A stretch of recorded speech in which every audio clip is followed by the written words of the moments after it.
estamos vivos con salud, salud por eso.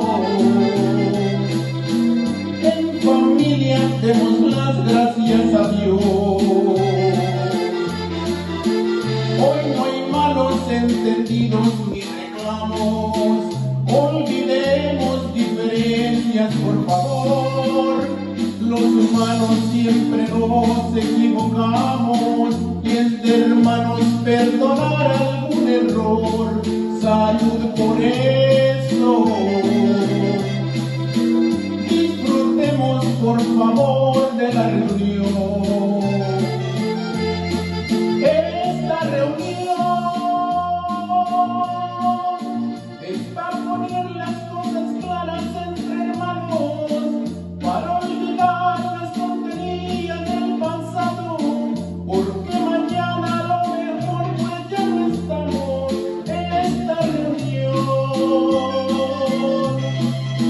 fue para volver a recordar tiempos lejanos, tiempos de niños que muy lejos se quedaron, cuando en nosotros existía puro amor.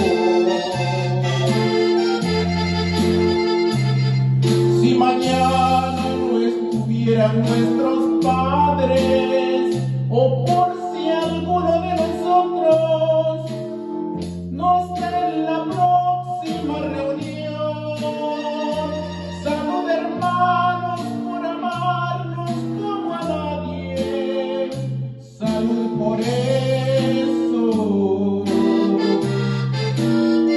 Denme ese abrazo y ese beso por favor.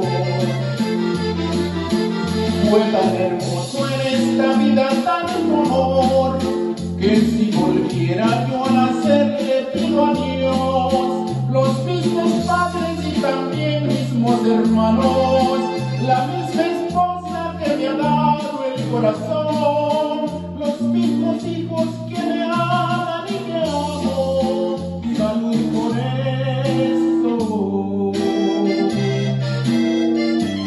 Muchas gracias por venir a la